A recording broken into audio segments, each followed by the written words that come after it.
The first time I ever got into drag was the first time that I like looked into a mirror and felt beautiful. It was like a realization for me. My queerness is not only okay, it's my superpower. Oh, she's a doll! My name is David Brumfield, and I'm also known as the incredible Lagoona Bloo, and I am a full-time drag queen in New York City. What's up, y'all? Make some Lagoona Bloo is the best parts of me. She is a mermaid from the bottom of the Gulf of Mexico, so she's super hermosa latina, perfecta, super talented, super humble, hilarious, so much stage presence. I mean, she's a superstar. Make some noise for Game Boy. The thing that I'm most well known for is my voice. Level up, you Game Boy. If you really want me, level up, you Game Boy. If they say love is like a game, well, you need to catch up. Music is the fuel of my drag. It's not only just singing, it's not only performing, it's writing and recording music that means something to me. In quarantine, I wrote and produced with my friend 6'5", Aqua, my debut EP.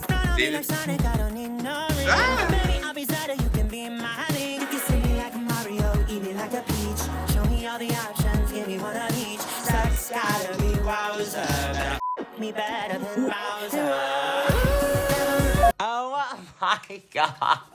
I think the thing that's really interesting about drag music is that it's very pushed into a box as far as like what people can expect of it. People expect a house beat with some fierce talking over it. Something that's never really praised is the vocal or the writing. One of my favorite songs is called Wings of Love, and it's about the euphoria that you feel when you first start to like fall for somebody. Give in to me, come take a peek inside my world, inside my fantasy. Baby, you and me. Come take a seat, promise to keep my secrets when you see what's underneath. I'll give you all of me, baby.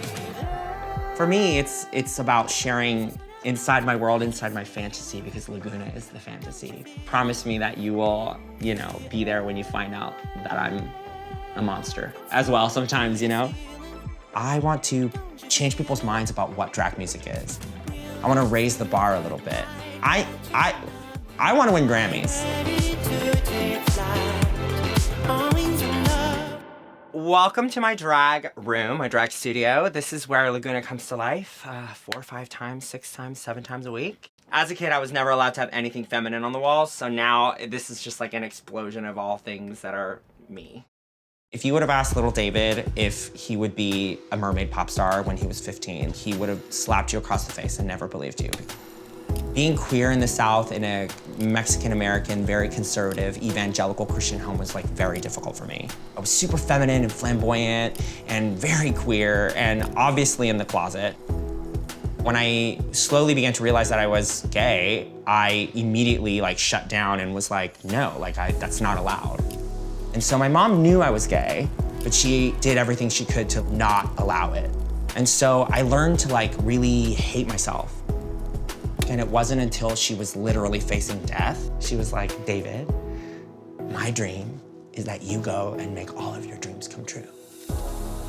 That was the final push for me to move to New York.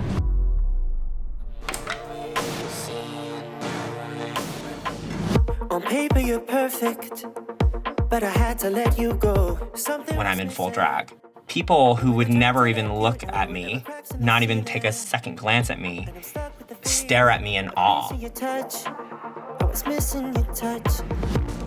the thing I love the most about it, honestly, is the way that it makes me feel. It makes me feel so beautiful. I used to be made fun of because I was so artistic and so creative and queer. I did everything I could to make it not obvious, to conceal it and to hide it. And now I am not only presenting it, I'm like showcasing it, I'm celebrating it. I want to be a light for those kids in the South who feel the way I feel. Because I used to live in a world of no. And I took that no and I crumpled it up and told myself yes and never looked back.